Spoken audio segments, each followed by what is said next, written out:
Today we're asking the question, is God actually imprisoning souls? As we take a look at a banned book known as the Testimony of Truth.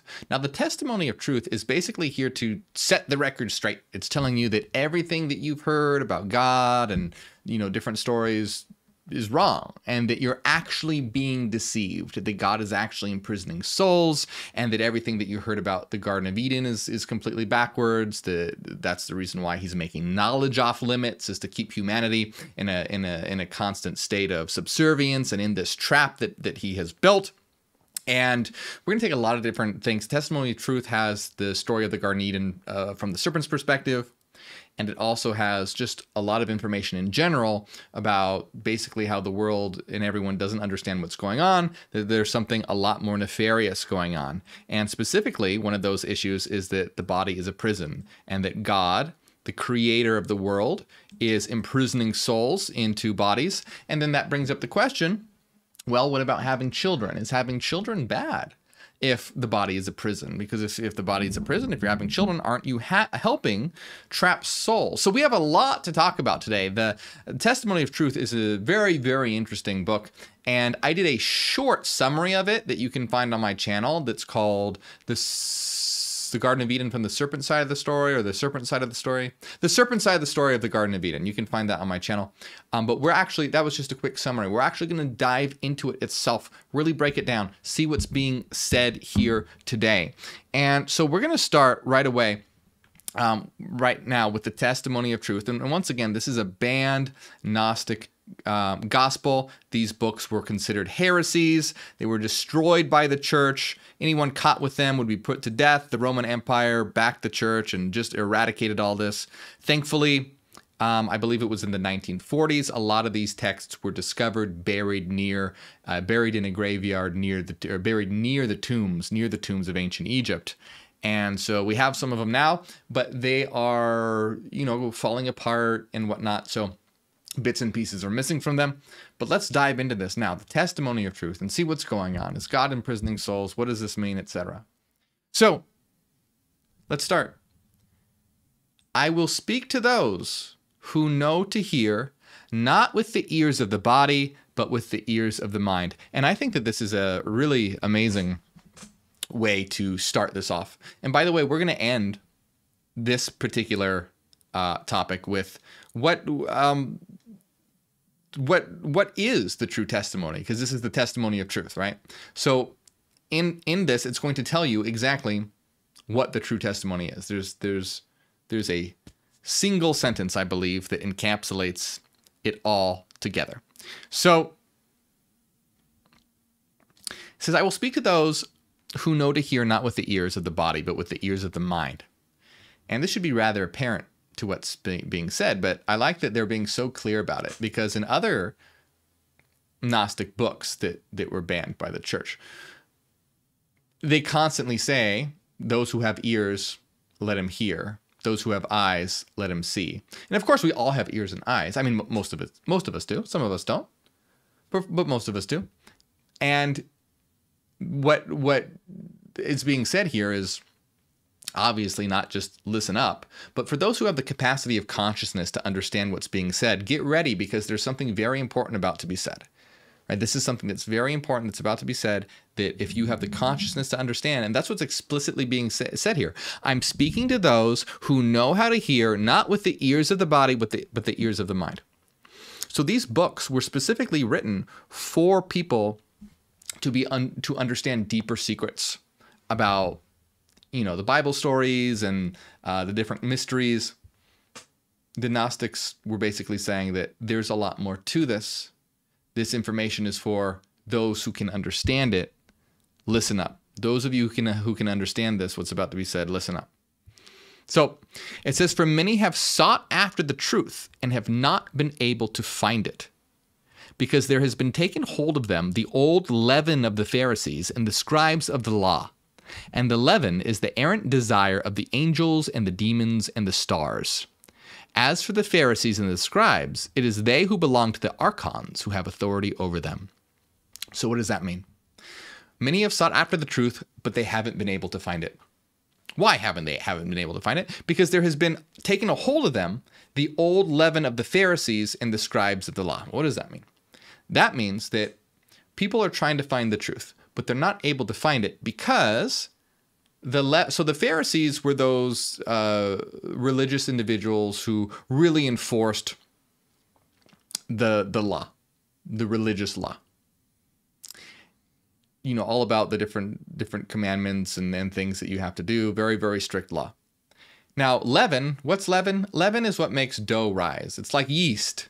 And so when they say that people have been taken hold of the old leaven of the Pharisees, yeast is like a metaphor of, you know, if you have bread and you put yeast in it, it rises. So it's being filled. So basically, people have been filled with the laws and the teachings of the Pharisees and the scribes of the law. So the reason why that people can't find truth is because they're filled with all these laws and regulations that the Pharisees and religious people are giving out. So the reason why people can't find it is because they've been sort of brainwashed by this very, very strict ideology about adhering to laws. And then it says the Pharisees and the scribes, they belong to the archons. Now, who are the archons? So in Gnosticism, archons, archon means rulers. Archons are you could think of them like demons. So according to, mainstream Christianity, God created the world and he's a loving God, etc. Well, according to Gnostics, the creator of the world is evil and is the chief archon known as Yaldabaoth or the Demiurgos. Yaldabaoth, he has a lot of different names. Yaldabaoth, Samael, the blind god. Was it Nibro, the rebel, I believe, and Demiurgos, and the Demiurgos is a title which means creator. So the creator of the world and creators of the world, because the archons helped the chief archon, which are sort of like his minions, and you can think of them as demons if you'd like. So the Gnostics don't look at the world as being created by a loving God and his angels, but rather the chief archon and his demons, or you could even say the devil. A lot of Gnostics just outright called the creator, the chief archon, the devil. So what mainstream Christianity calls God, Gnostics call the chief archon, the devil, the Demiurgos, Yaldabaoth. And they're saying that the Pharisees, all the religious people that are teaching religious laws, are the servants of this evil creator being that is now filling people's minds, the leaven that you put in the dough that makes the bread rise. They're filling people up with all these laws and regulations, and so people are unable to find the truth.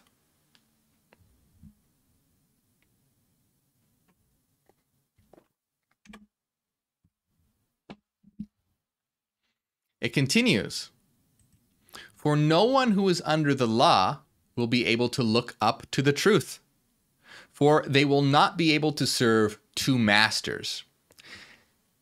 Another thing that we're going to talk about in a moment is that archons, even though they're looked at as demons, we're going to see that they actually represent structures of the mind in a certain way as well.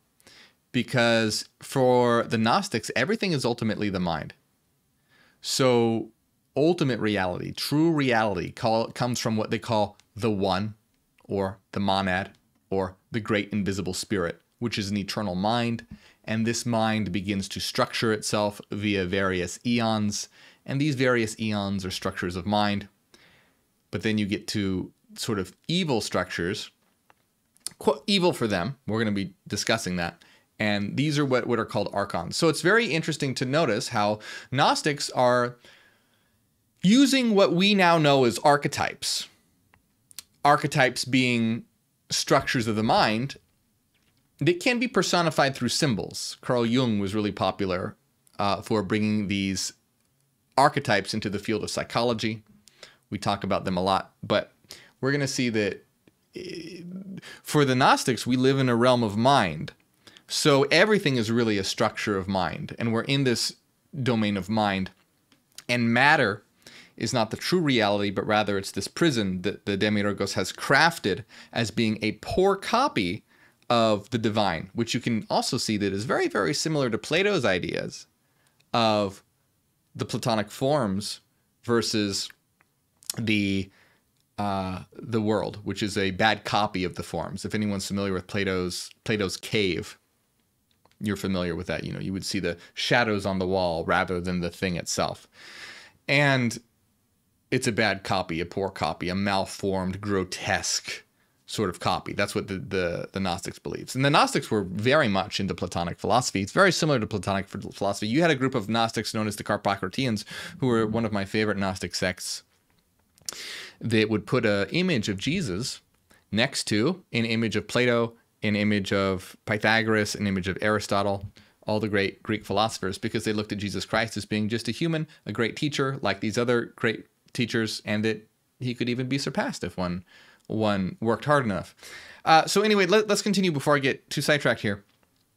No one who is under the law will be able to look up to the truth, because they will not be able to serve two masters. For the defilement of the law is manifest, but undefilement belongs to the light. The law, so what we're going to, and this is, I'm definitely going to have some things to critique about this, because there's some stuff in here that I do not agree with. And I think that this particular book highlights an important flaw of a certain type of Gnosticism. And where Gnostics get a lot right, but they get some things wrong as well. They're not perfect by any means. So so they're saying that the law is basically defilement. The law as in all the sort of religious rules that the Pharisees are teaching, which comes from the archons, which comes from the chief archon, the devil, the demiurgos, the creator of the world. So the law that they teach is defilement, and it's manifest, material, has to do with the material world, but undefilement belongs to the light. And by light, they mean the realm of divine light, which they called the pleroma, which means the fullness. And this was the true reality, the ultimate reality. This is the realm of the great invisible spirit and the eons, and not of the demiurgos and his archons. They're in the lower reality. And the pleroma is the realm of divine light and mind. Light and mind are equivalent here. And so they're saying that you can't serve the law and, you know, basically like the law of matter and the archons and the law of light. Well, they don't call the light law at all, but you get what I mean. So they're saying how you can't serve the law and what they call the light at the same time. They're saying that this is opposed. So the law is manifest, has to do with the Pharisees and the archons, and it's defiled, but the light, which we know was mind and has to do with the true reality, is not defiled. And so now they're talking about what the law commands. And they say that the law commands one to take a husband or to take a wife and to beget, have children, and to multiply like the sands of the sea. And so we know that this is what the Bible says. The Bible says, go forth and multiply. Have a lot of kids. That's what it says. And they're saying that this is what the law says, and they are saying this is defilement. They're saying, but passion, which is a delight to them, constrains the souls of those who are begotten, born in this place. It traps the souls of those who are born in this place, and those who defile and those who are defiled, in order that the law might be fulfilled through them. And they show that they are assisting the world, and they turn away from the light, who are unable to pass by the archon of darkness until they pay the last penny. So this is really interesting, and this highlights, I think, a fundamental issue with this type of Gnosticism, and this type of Gnosticism is known as Sethian Gnosticism. So what they are saying here is that the law tells people to go forth and multiply, have a lot of children, and they're saying this is wrong, because what's happening is that you are trapping souls into the material world. So they're saying passion delights the archons. The archons love passion because passion constrains the souls of those who are born in this place, and those who defile and those who are defiled. So, and then those who do this are basically assisting the world. So they're assisting the archons, they're assisting this prison planet, and they turn away from the light. and they can't get past the Archon of Darkness until they pay the last penny. The Sethians are very much now, they're ascetics. They are against the idea of having children and passion and sex and all that. Because think about it, in their minds, well, what's going on? You're trapping more souls here. So they think that it is wrong. Now, is this true? No, this is not true. So this is something that needs to be looked at very, very carefully. So the Gnostics are great. They get a lot of things right. But one thing that they get wrong is the fact that this world is a prison. This world is not a prison.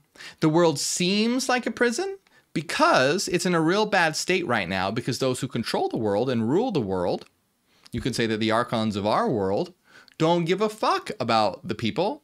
And so we live in a society where people are struggling to survive. There's sexism, hatred, racism, etc. everywhere. And so it seems like a prison.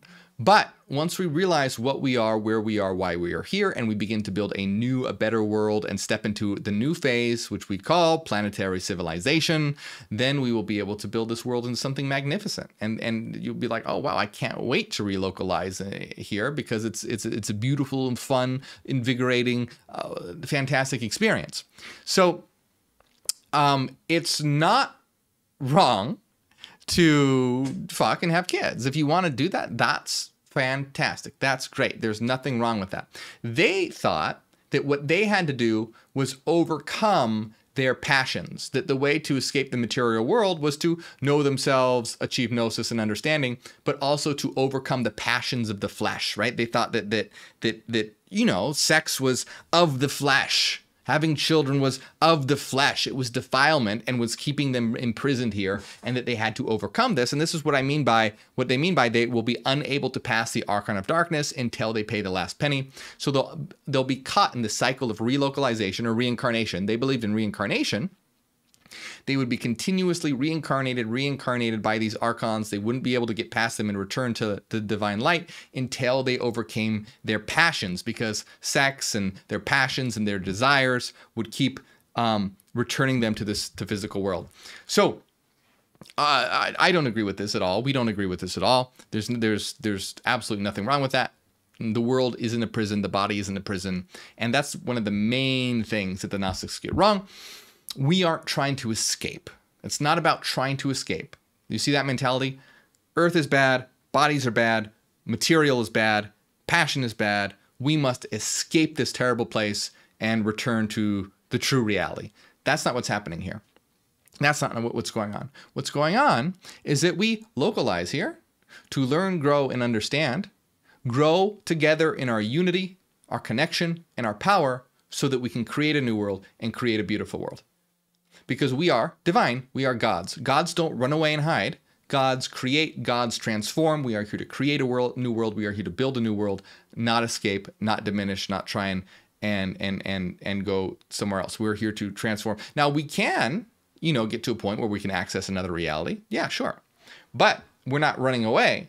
What we're doing is we're, using what we know and understand to build a better world and create another world. It's not about escapism.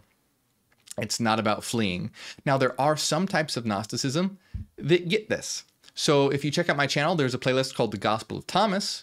And in the Gospel of Thomas, which is another banned Gnostic gospel, it talks about how the kingdom of heaven is all around you if you just learn how to see it.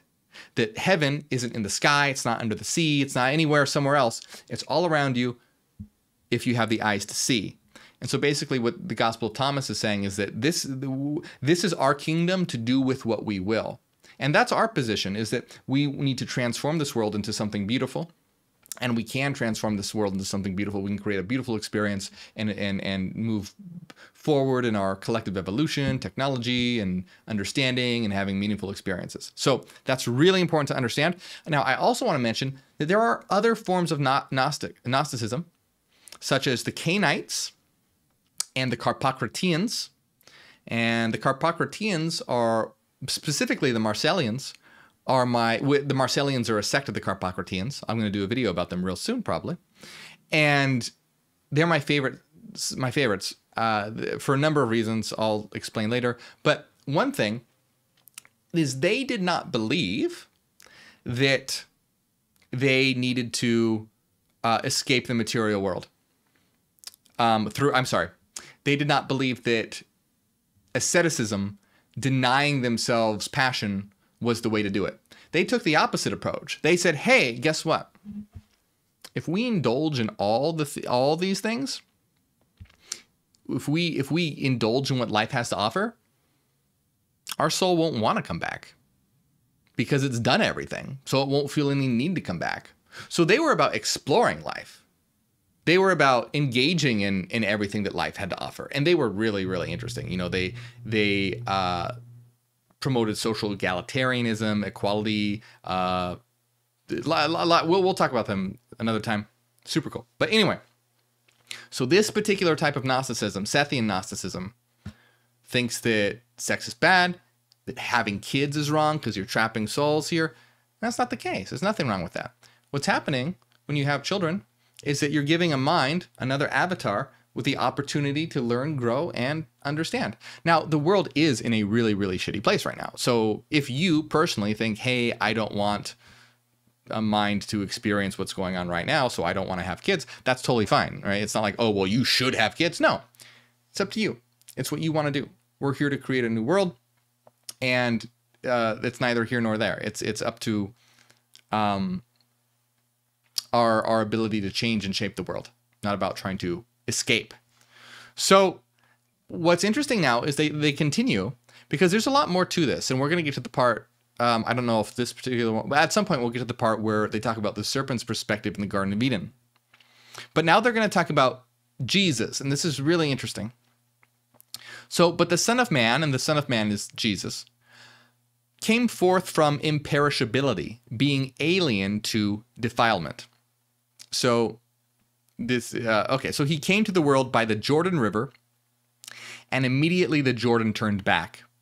And John the Baptist. John baptized Jesus.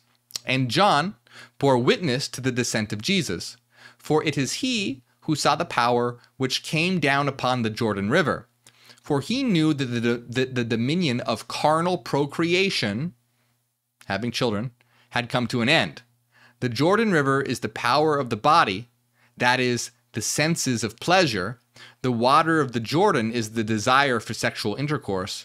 John is the archon of the womb. So, a perfect way to highlight what the Gnostics got wrong, because they got a lot right. But denying pleasure, no, there's nothing wrong with that. Enjoying the body, nothing wrong with that. Desire for sex, nothing wrong with that. Having children, nothing wrong with that. There's nothing wrong with exploring your world and each other, as long as you're doing everything safely, consensually, etc. Obviously, then it's fine. You know, you're not doing it so much that it's addicted and you're ruining your life. You get it. You get it. You get the idea. And so, and again, these aren't other Gnostics, like the Carpocratians and the Cainites did not have this view. They were like, yes, let's fuck, so that we can, and other things, of course, so that we can experience life, learn, grow, understand. And the Carpocratians were highly intelligent, and the Marcellians, like, they put the image of Jesus next to Plato, next to Aristotle, next to Pythagoras. They were very, very intellectual.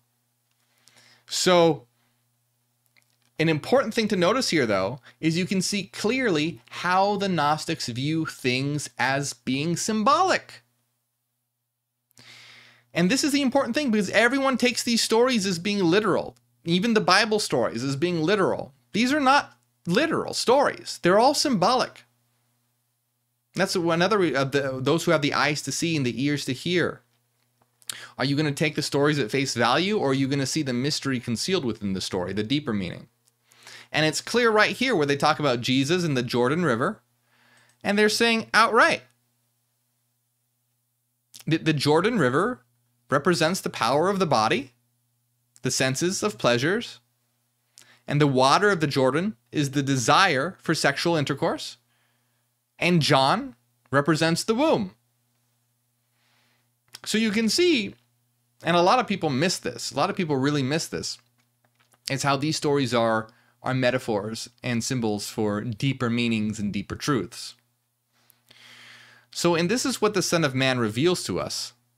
It is fitting for you to receive the word of truth if one will receive it perfectly. But as for one who is in ignorance, it is difficult for him to diminish his works of darkness which he has done.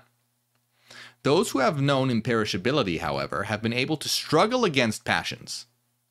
I have said to you, do not build nor gather for yourselves in the place where the brigands break open, but bring forth fruit to the Father.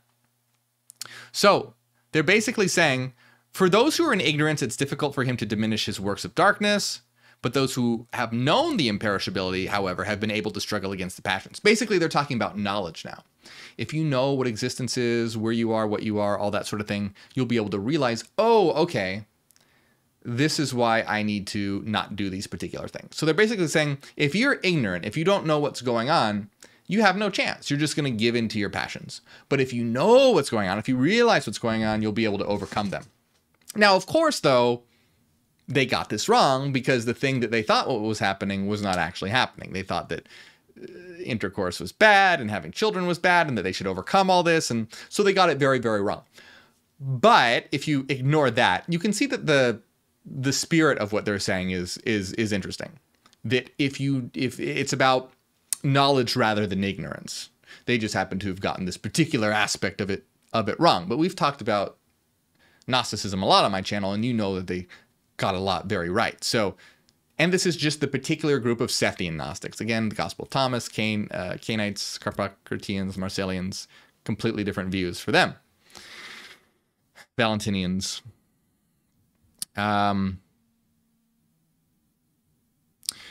So, the foolish, thinking in their hearts if they confess we are Christians in word only, but not with power, while giving themselves over to ignorance, to a human death, not knowing where they are going, nor who Christ is, thinking that they will live when they are really in error, hasten towards the principalities and authorities. They fall into their clutches because of the ignorance that is in them. For if only words which bear testimony were effecting salvation, the whole world would endure this thing and would be saved. But is in this way that they drew errors to themselves. Basically what they're saying here is that those who say they are Christians, but they're ignorant and they don't understand what's going on and they don't know who Christ is, and they will be in error, and they'll hasten towards the principalities and authorities, the archons, and they'll just keep being caught up in this cycle because they haven't understand what's going on. They haven't understood what Christ is really talking about, what Christ is really teaching, and they're just going to get caught. So so many Gnostic books are criticisms of what would become Orthodox Christianity, because there was this war going on of, well, what really is Christianity at the time? So a lot of these texts are criticisms. This isn't a clear criticism. They're saying those people who call themselves Christians aren't, because just calling yourselves that, but if you don't understand any of the teachings or you get them completely wrong and you don't know what Christ was actually talking about, then you're gonna have a problem. Now, there is a lot here now that is missing, a lot of text that is missing. But we're gonna go skip just a little bit.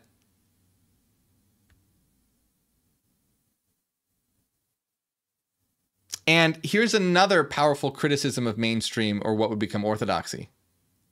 It says, but when they are perfected with a martyr's death, this is the thought that they have within themselves. If we deliver ourselves over to the death for the sake of the name, we will be saved. These matters are not settled in this way, but through the agency of the wandering stars, say they have completed their futile course and they have delivered themselves. So and I think that they'll even talk about this later. An important part of this book is that they're criticizing the idea of martyrdom. And that is when basically what would become orthodoxy, the church, who would ultimately become the church, that section of Christian thinking, praised dying for Christ. And they taught, oh, if you die in the name of Christ, if you're killed in the name of Christ, you're going to go to heaven. And this was really bad, because sometimes in Rome when they were, rounding up Christians and whatnot in Rome. And, that sucks. But the Christians could have avoided that really easily. But they didn't, specifically because they believed that, oh, well, if they're a martyr, they're going to go to heaven. And what I mean by that is they would have things where, like, for example, this is just an example. They would have a festival or something where they would have a piece of meat that was blessed to one of the pagan gods. And so everyone was supposed to eat a piece of the meat to, like, show respect to the pagan gods. And so if the Christians refused to do that, well, they were killed. But the thing is that, like, that'd be a really easy thing to do, right? Like, don't get killed just because you're not going to eat that piece of meat. That's basically, but they would refuse because they were, oh, well, I'm not going to go against the law. I'm not going to, and I'll have a martyr's death and I'll go to heaven. So you had all these people end up dying when they could have really easily avoided it. And that's basically what's being criticized here, is they're saying, hey, stop. You don't have to die. That's not what is going to do it. And that's what it means by saying, when they are perfected with a martyr's death, that is the thought that they have, that if we deliver ourselves over to death for the sake of the name, like the name of Christ, then we will be saved. Like, well, these matters are not settled this way. So for the Sethian Gnostics, it was all about knowledge of what existence is and overcoming the passions to be able to escape the archons. Because if you didn't overcome your passions, then the archons would just, you wouldn't. And the archons really represented these different passions. So I think it was in the Gospel of Mary, which we read. Check out my channel. I have a playlist on the Gospel of Mary where we read it. They talked about the soul encountering these different archons. It was like the archon of ignorance, the archon of desire, and the soul had to pass them all. So that's kind of what they're talking about, that you have to be able to overcome these passions to overcome these archons, which really represent these passions. Because remember, everything is mind. So the archons are really a structure of mind. So, but I want to emphasize again, that's not my position. That's not true. There's nothing wrong with the material world is not bad. The material world is just like a blank canvas, and you can draw a really shitty picture or you can draw a fantastic painting. The world just right now is just shitty because we've had a lot of people scribbling on it and painting with their shit. So it's not great. But we can make it into something beautiful. We can have a beautiful experience. And so the material world isn't bad or good. It's just like clay. Clay isn't bad or good. It's good nor evil. You can make clay into anything you want. You can make it into transform it into something beautiful sculpture or something that looks terrible. So that's what really needs to be remembered here. But their criticisms are right.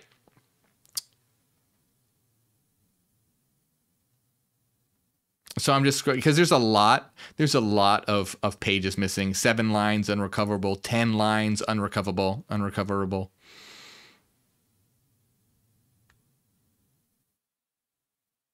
And so here's another interesting part.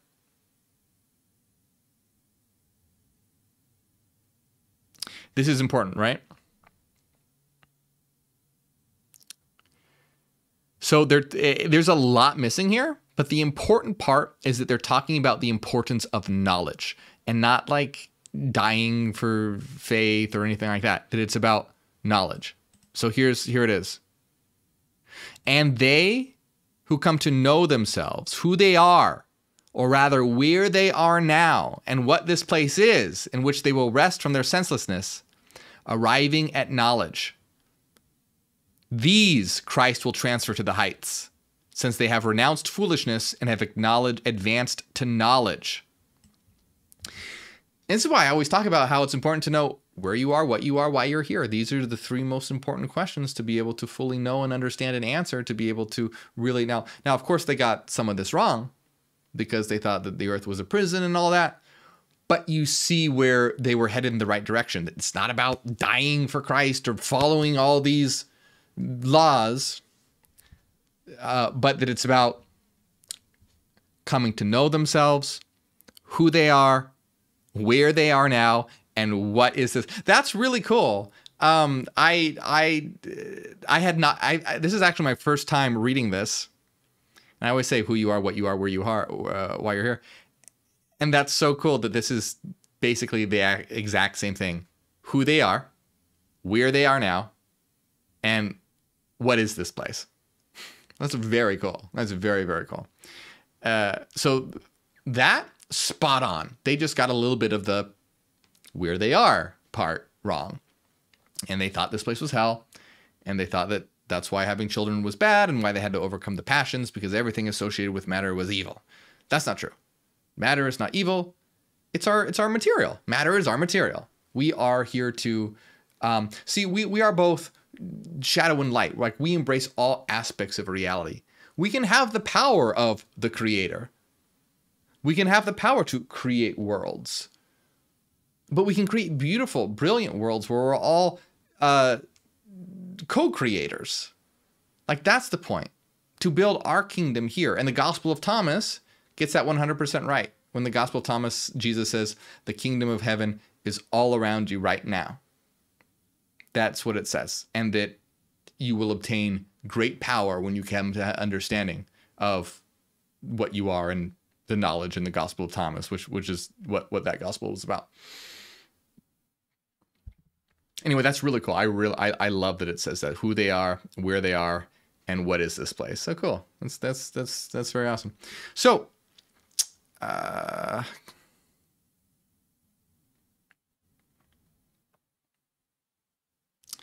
so they're basically talking about the importance of knowledge, not dying or any of that. Basically saying that it's about those who come to know the Son of Man. That is, he has come to know himself. So so look, there's a lot of parts that are missing here. 11 lines, and there's words missing as well. But they're essentially saying that those who will ascend are those who have come to know the Son of Man, Jesus. That is, he has come to know himself. See, do you see? Do you see? Do you see? It's about those who have come to know the Son of Man. That is, he has come to know himself. That means to know Christ is to know who you are, because you are Christ, we are Christ. Christ is not something to worship. It's not a being to worship. It is an idea of what we can become when we know what we are, where we are, why we are here. It is a form of consciousness. It is a form that it is what we should. That's really what being like Jesus means. It's be like Jesus, be God, not worship Jesus. That's the exact opposite of what one should do. So this is the perfect life. The man who knows himself, that man know himself by means of the all. And the all is, of course, the all, the entirety, the one, all that is, the unified reality. So do not expect, therefore, the carnal resurrection, which is destruction. Again, criticizing mainstream Christianity, because mainstream Christianity is all about the resurrection of the body, Jesus Christ's resurrection of the body, and that at the end, in Revelations, it talks about resurrection, and there's wait, do they talk about resurrection in Revelation?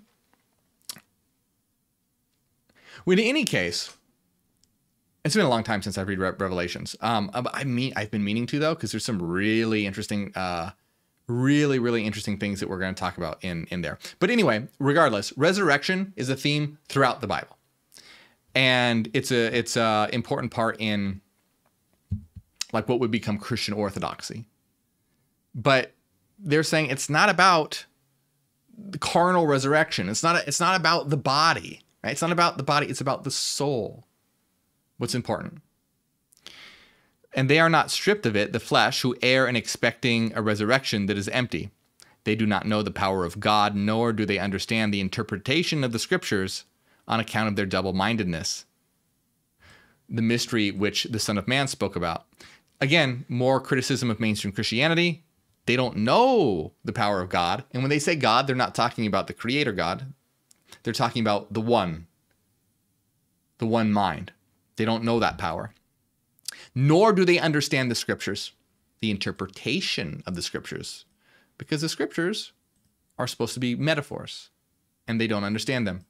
Rather, on account of their double-mindedness, the mystery which the Son of Man spoke about, and it blanks. There's no more pages. But basically it says the mystery which the Son of Man spoke about is when they say the mystery, they're talking about the hidden meaning. Whenever they say, oh, the mystery, they're talking about the secret that's hidden within the story, the actual meaning, not that's just the story form. All right, so there's a lot missing here.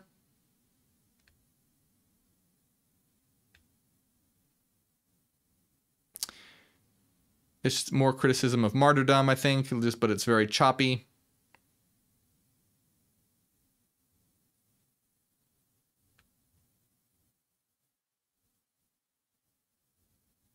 Okay, so so they're criticizing sex again here, but which is just a little interesting. Obviously they're wrong, but it's a little interesting. But those who receive him to themselves with ignorance, the pleasures which are defiled prevail over them. It is those people who used to say, God created members for our use, for us to grow in defilement, in order that we might enjoy ourselves. Members, like dicks. God created dicks for our use, for us to grow in defilement, in order that we might enjoy ourselves. And they cause God to participate with them in deeds of this sort. They are not steadfast upon the earth, nor will they reach heaven, blah, blah, blah. Okay, well, there's, again, they're off the mark on that part, all right? Then just ignore all that. So let's see, talking about the Jordan River and John again. Jordan River representing sexual desire. John is the womb. Now, here's an interesting part where they're talking about Jesus and being born of a virgin, right? So the Holy Spirit came down upon him as a dove, and there's pieces missing, but essentially it's saying that Jesus was born of a virgin, and we are also begotten from a virginal state, or were we also begotten from a virginal state or conceived by the Word? So what's interesting here is that they're essentially saying, let's see if it explains it a little more here. And I apologize, it's just there's a lot missing here, so you kind of have to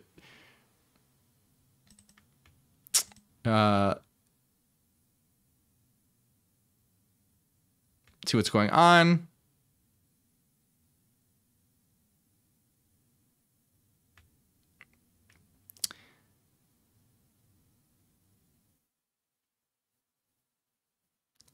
There's a part about, yeah, all right. So there's this interesting idea of virgin, right? So, and he gave command to himself. He began to know himself and to speak with his mind, which is the Father of the truth, concerning the unbegotten eons and concerning the virgin who brought forth the light.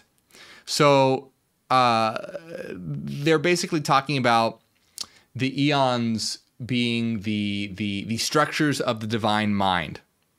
And he thinks about the power which flowed over the whole place, which he takes hold of him, and he is a disciple of his mind. And it's basically talking about, and here's another thing, he's a disciple of mind, which is male. The Gnostics do this really weird thing. It's in the Gospel of Mary, is when they think of the higher self, they call it maleness, which is another thing that's really unfortunate. I won't talk about that a lot here. I talked about it in the Gospel of Mary if you want to hear my thoughts on that. It's just they chose a dumb word. It's stupid. They should not have done that, but whatever. So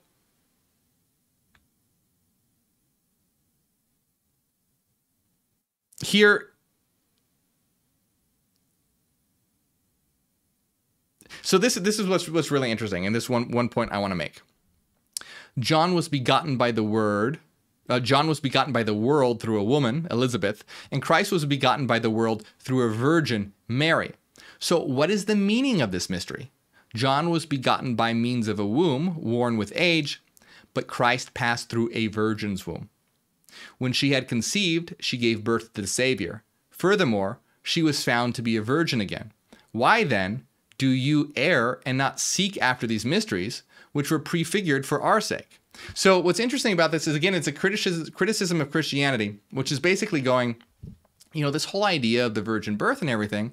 They're saying this has a hidden meaning. Why don't you seek after these mysteries? They're saying, why don't you look beyond these stories and look into the mysteries of them? Now, it doesn't explicitly say the answer to this mystery, but it seems very, very, very plausible that when it says when Christ passed through a virgin's womb, it's likely talking about the fact that they talk about Christ as being able to overcome his passions. So this Christ coming from a virgin is likely representative of the ability of Christ to rise above the passions of the flesh. And so you can see here that they're essentially saying, like, they don't say that explicitly, but what they're saying is, why then do you, those who don't understand, not seek after these mysteries? You see how they're constantly trying to say, look, there's more to this story. There's more to these stories than meets the eye. And I love here, right here, this is super important. This, therefore, is the true testimony. Because this whole book is called the testimony of truth. So it says, this, therefore, is the true testimony. When man comes to know himself and God, who is over the truth, he will be saved, and he will crown himself with the crown unfading. And this is what's so cool. It's not about having faith. It's not about dying in the name of Christ. It's not about following all these rules and regulations. It's when you come to know yourself and God, who is over the truth. And remember, when they say and God, they're talking about the one mind, which we are all a part of, not the God like in the Bible. They think of that as the devil. So when you come to know yourself and God, and it's so similar to that ancient aphorism that says, know thyself and you will know the universe and the gods. Very similar to when they just said, when you know the Son of Man, Christ, when you know Christ, that is yourself. So you see this reoccurring theme, know yourself, and then also this equivalence to divinity. That he will be saved. That is what saves you. Knowledge of yourself and God. That is, when you're saying knowledge of God, the knowledge of the true reality, the knowledge of what you are, what we are, what they said, where you are, what you are, why we're here. That's so cool that they said that. Then that is when you will be saved and crown yourself with the crown unfading. You will step into your eternity. You will be eternal. You are eternal. You are eternal right now. You just haven't realized it yet. And you will crown yourself with the crown unfading. And so that's so cool. I love, that's such a powerful line that encapsulates. This, therefore, is the testimony of truth. When man comes to know himself and God, he will be saved, and he will crown himself with the crown unfading. And that's really emphasizes the fact that it's about knowledge, knowing oneself, understanding what existence is, and then you will be saved and crown yourself. And that's so opposite of mainstream Christianity, which is worshiping God, being subservient to God, that you are nothing, and that the only way that you can be saved is through faith in Jesus Christ. And crowning yourself? No, God is the one who wears the crown. No, in this, you wear the crown. You wear the crown unfading. Now, next, it says, it is written in the law concerning this, when God gave a command to Adam, from every tree you may eat. So this is where now they're going to begin to talk about the Garden of Eden. This is the part where they talk about the Garden of Eden, but from the serpent's perspective, where they begin to talk about how God made knowledge forbidden, to keep humanity enslaved and entrapped in matter. And you see this constant theme of the testimony of truth, saying it's about knowledge, it's about understanding, and how God is going to try and now create this so-called paradise, but make knowledge forbidden to keep humanity from understanding what they are. And so you see this constant theme of the testimony of truth that is about knowledge, not faith, not dying, not any of that. It's about truth. Now, unfortunately, they got it very wrong when it came to what they call the passions. There's nothing wrong with that if one does them in, again, in a smart, intelligent, consensual, safe way. And not all Gnostics thought that way, but the Sethians, these did. So what we are going to, because this is going on longer than I expected. So in our next video, we'll dive into the story of the Garden of Eden from the serpent's perspective, and it's really good. And it talks about everything I was talking about, how God is using this like evil plan to keep humanity enslaved in matter and hide knowledge, and the serpent is trying to fight against that and undo all that. And that is what we are going to do next time.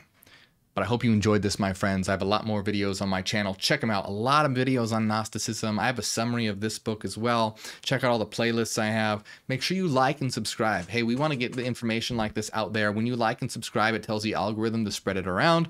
Please do that. It's hard to get, knowledge, knowing, truth to be able to be spread. People who just want to watch cat videos and bullshit like that. So like and subscribe so it'll do that. And if you enjoy my work, consider supporting on Patreon. If you ever felt like you've learned something or gotten something from it, consider supporting. That's what allows me to do all this and have a roof over my head, write my books, do my live streams, make my videos, all that. I want to give a big shout out to everyone who does support on Patreon, especially Philanthropist, Zach, Renaissance Siri, Cassidy, Michael, Angela, Maria, Top of the World, Ethan, DB, and Joel, and everyone else down here as well. And the link is right over here. You get access to our weekly secret live streams, hidden Discord server, the Citadel. And if also, you can become a member on YouTube by tapping the join button right below this video. That helps as well. Thank you very much, my friends.